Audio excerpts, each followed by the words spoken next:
133 cardinaux ont voté le nouveau pape. Il s'appelle Léon XIV, des nationalités américaines. De son vrai nom, Robert Francis Prévost. Changement à la tête de l'inspection générale de finances, Gilles Alinguete s'en va et cède sa place à Christophe Bitassimou. Heureuse de vous retrouver encore une fois, mesdames et messieurs, bienvenue dans cette session d'information de l'actualité conclave au Vatican. Les 133 cardinaux ont voté le nouveau pape. Il s'appelle Léon XIV, des nationalités américaines. De son vrai nom, Robert Francis Prévost. Suivez cet élément.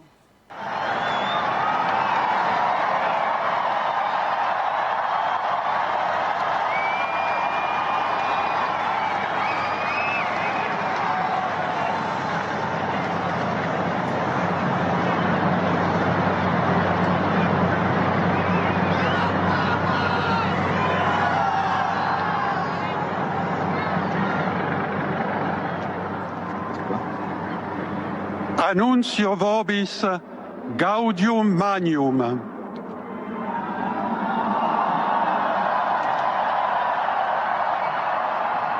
Habemus papam.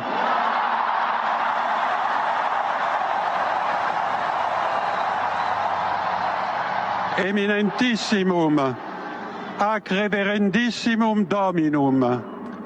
Dominum Robertum Franciscum Sancte Romane Ecclesiae Cardinalem Prevost. Qui sibi nomen imposuit Leonem decimum quartum.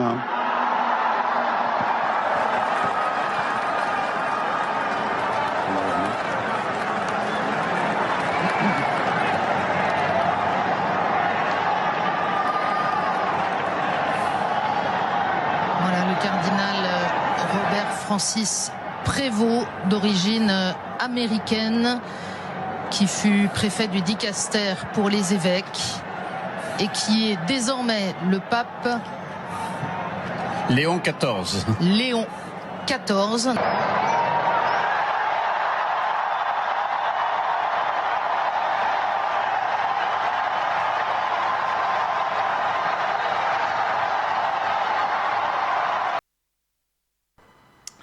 Restons toujours dans l'actualité et changement à la tête de l'inspection générale de finances. Gilles Alinguete s'en va et cède sa place à Christophe Bitassimou et c'est à travers une ordonnance lue aux antennes de la télévision nationale congolaise dans la soirée de mercredi 7 mai dernier. Suivez cet élément.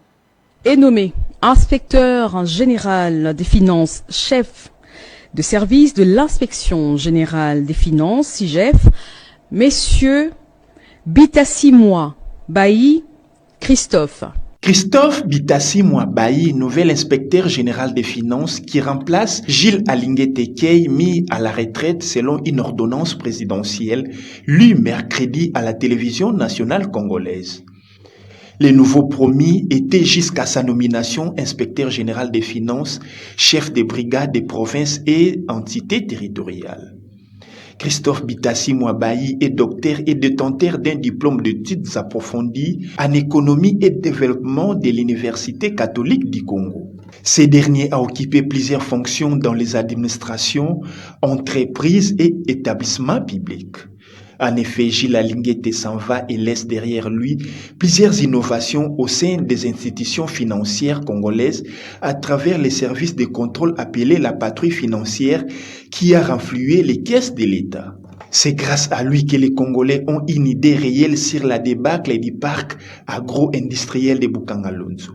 Ce qui revient à dire que le successeur de Gilles Alinguete Key a sur ses épaules plusieurs défis à relever en finances publiques. Il enseigne les sciences économiques dans diverses institutions d'enseignement supérieur de la République démocratique du Congo. On retient pour l'essentiel, l'inspecteur général des finances est responsable à titre personnel des travaux de contrôle, de vérification, d'enquête, d'audit et d'évaluation qu'il réalise concernant les constats, conclusions et recommandations de consignés dans les rapports revêtus de sa signature.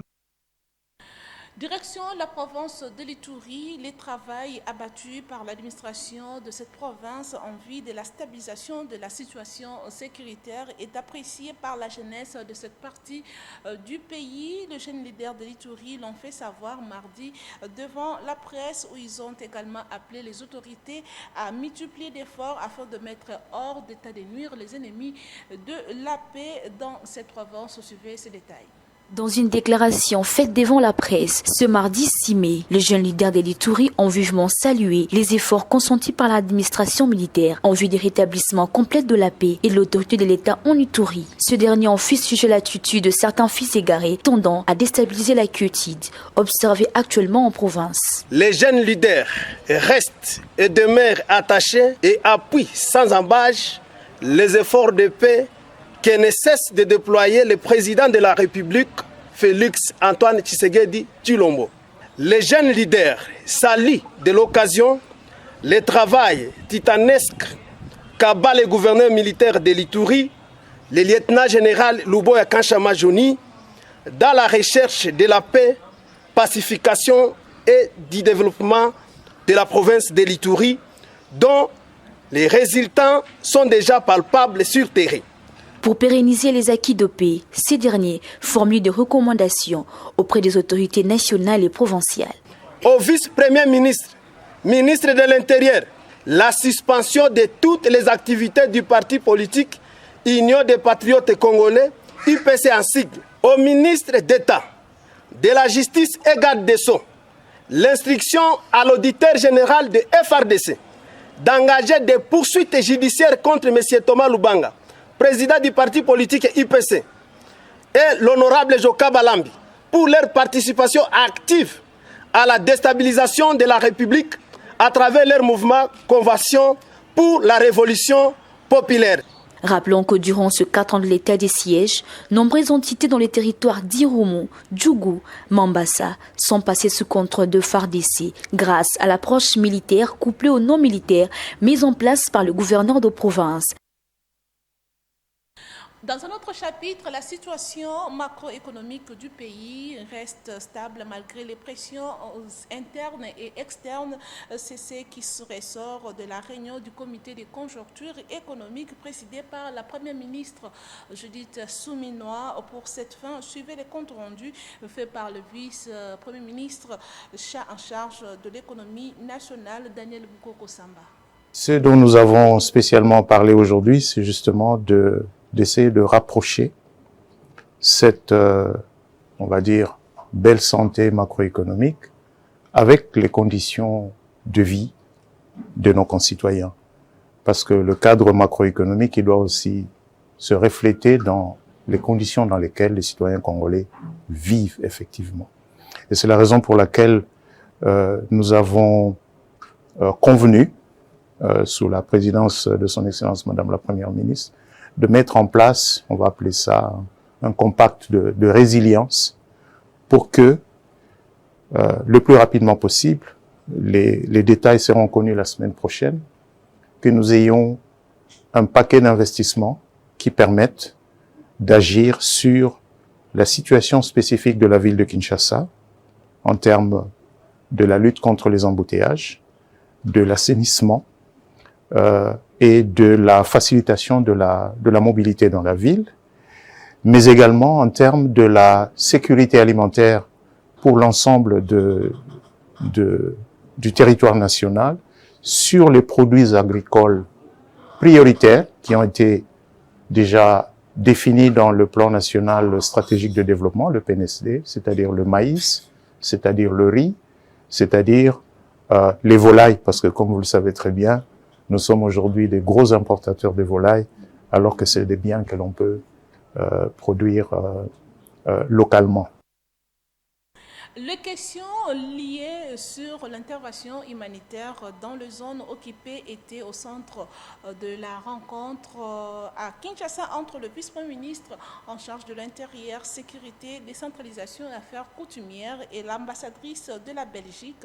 Suivez l'ambassadrice de la Belgique au micro de Ginelle Pezo. Donc, partenaire engagé et ami de la République démocratique du Congo, la Belgique s'intéresse évidemment beaucoup aux évolutions à l'intérieur du pays Et donc, je trouvais important de pouvoir échanger sur divers sujets liés aux compétences du VPM intérieur.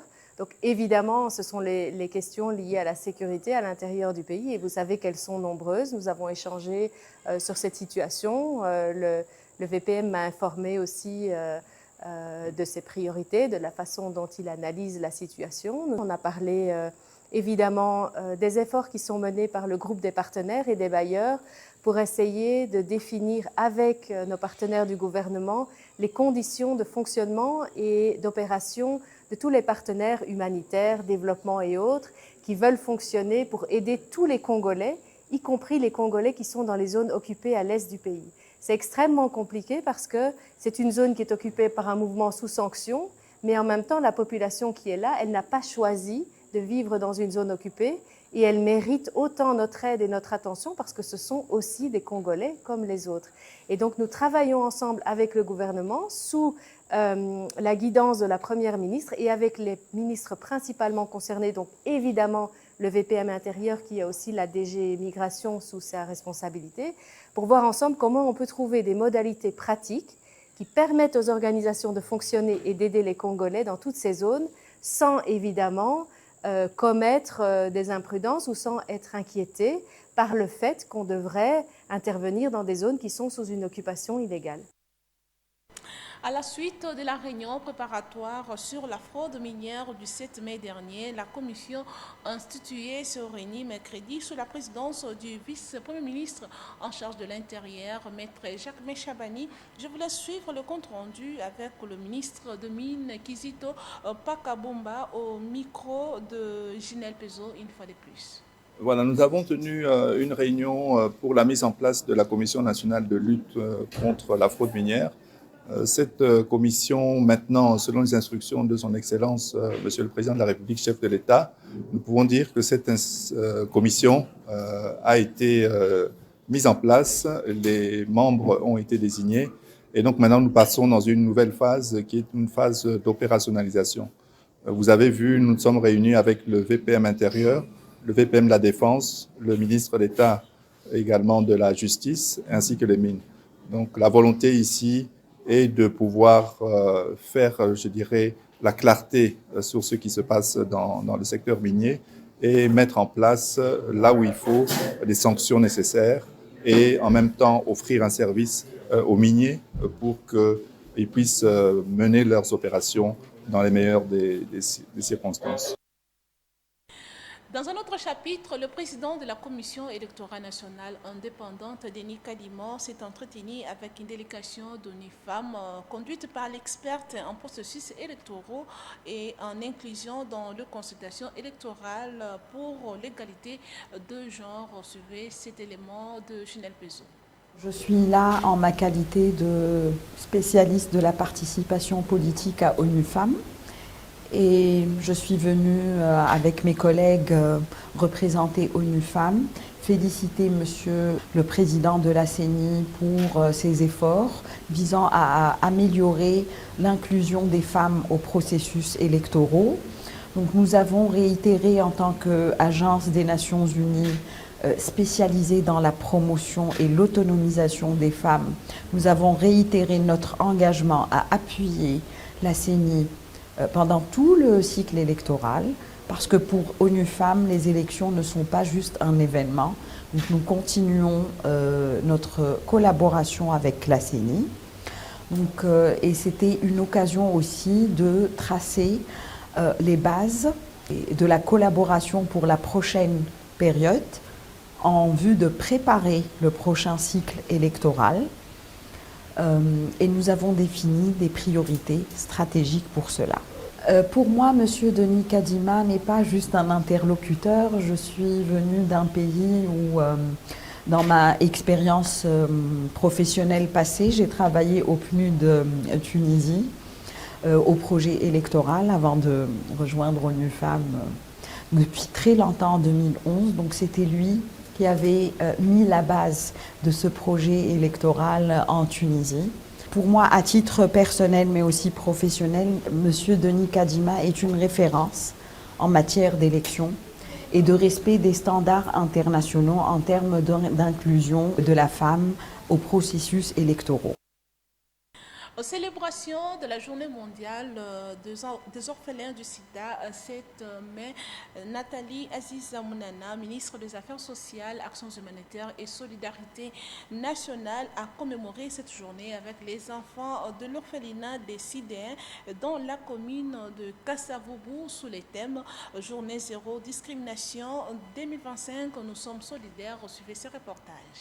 La journée mondiale des orphelins du sida célébrée chaque année le 7 mai vise à sensibiliser le public et les autorités à la détresse des enfants ayant perdu leurs parents de suite du VIH-Sida.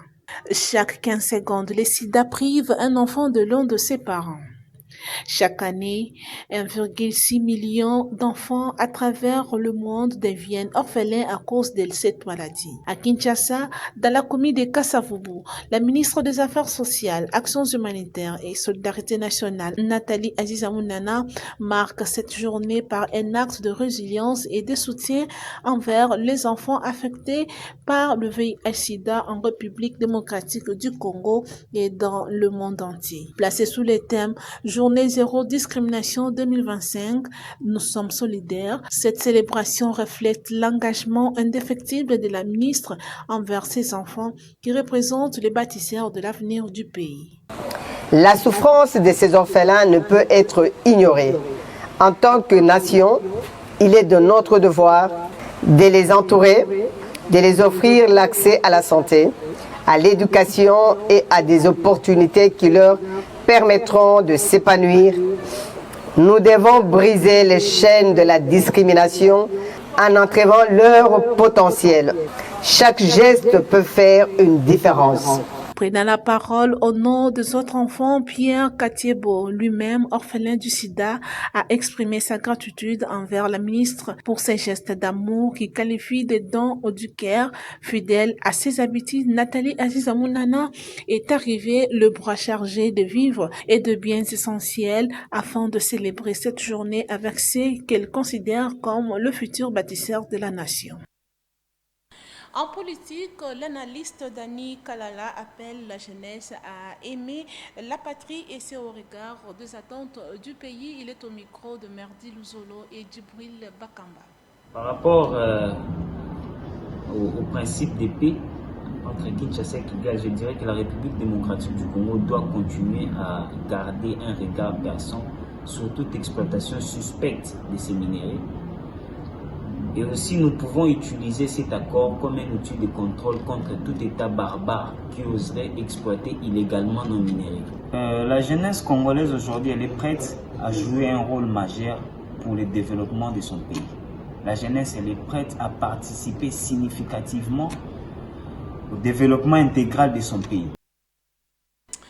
Et parlons sport pour boucler ce journal à un jour de la 10e édition Trophée Junior Macabou. La fondation qui porte le même nom a procédé ce jeudi 8 mai à la pesée de boxeurs sélectionnés. Au total, 20 combats étaient prévus, sauf 15 sont retenus suite à l'absence des athlètes à la pesée, soit à l'augmentation du poids des athlètes. Junior Macabou, initiateur du trophée, a fait savoir que l'action et de soutenir et promouvoir la boxe congolaise. Il a profité de l'occasion pour présenter les gagnants de la première édition qui s'est qualifié au championnat Riyad qui se jouera au mois de juin prochain en quart de finale. Il est au micro de Enoch Mutela. Mutu nyonso waza azui opportunité ya kobonda na kati ya trophée Macabou eza elembo ya kolakisa ke lobi boxe ekokufa na kati ya mboka na biso te tokokende mosika na yango ndenge bozali komona Yves Ngabou azali kotémoigner. Pourquoi? Parce que c'est un frère que moi-même j'ai vécu. On l'a amené par mon manager dans le camp de préparation et il était un bon garçon. Il est un bon garçon. On a fait des entraînements. Il est là. J'ai été avec lui partout comme un sparring partenaire. Jusqu'au jour d'aujourd'hui, qui a devenir champion. C'est-à-dire, Azali Kopé, c'est un témoignage où était comme si l'hypopathé, mais Azali exemplaire où Mino Kokoikolan. nazali koprofite lisusu mpona kointroduire boxeur na biso Anisha Apanu oyo bomonaki aganyaki première trophée Makabu et lelo omoni ye lisusu akei korepresente trophée Makabu na kati ya Grand Prix ya Riyad et puis bomoni ke asali quand même quelque chose yango bozomona nasali tout droit na baentraîneur nyonso bazali komona nazali kotelemela makambo etali poids oyo ezotala discipline oyo ezotala timing. Pourquoi? Parce que soki tolandeli biloko nyonso wana te tokozala na chance ya kozwa motu kotindika ye quelque part te tokozala na chance ya kokende korepresente mboka libanda te. C'est pour cela tozali kosenga na bandeko na biso ya Brazzaville naza na esengo ya ke boparticipe na kati ya trophée Makabu. Pourquoi? Parce que trophée Makabu eza mpona Afrique na biso mobimba eza kaka mpona bakongolais te na bandeko na biso ya Brazzaville ere okoganye trophée Makabu tozali wana mpona soutenir yo fondation na biso kokende liboso kooriente tozali koyede bato oyo baza meilleur na kati ya Afrique souci na biso continent na biso ekende liboso. Ce journal touche à sa fin, mais avant de nous quitter, place au rappel des principaux titres. Vous avez suivi dans ce journal, 133 cardinaux ont voté le nouveau pape. Il s'appelle Léon XIV, des nationalités américaines, de son vrai nom Robert Francis Prévost. Mais également, changement à la tête de l'inspection générale de finances, Gilles Alinguete s'en va et cède sa place à Christophe Witissimo. Voilà, c'était là le rappel des titres. Merci pour votre attention et grand merci à toute l'équipe de la rédaction. Retrouvez Agathe Mézi demain pour le compte de la grande édition du journal. Mais d'ici là, portez-vous bien. Au revoir.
La famille Katambwe a la profonde douleur d'annoncer aux amis et connaissances la mort de leur papa, oncle, frère et fils, Ferdinand Katambwe, décès survenu le 2 mai 2025 de suite d'une maladie. Les programmes des obsèques se présentent comme suit. Vendredi 9 mai 2025, veillée mortuaire à l'espace Yasmine dans la commune de Massina, 6, boulevard Lumumba, entre maison communale de Massina et la rivière Ntanga. Samedi 10 mai 2025, à 8h30, levée du corps de l'ancienne morgue des quartiers C Tinjili. À 11h juste, départ pour l'inhumation au cimetière de Kinkole, Nouvelle Cité. À 15h30, bain de consolation est prévu à l'espace Yasmine après l'enterrement. Ces communiqués tient lieu de faire part. Tokili wa ebaki pombe, teba wa paku tokate.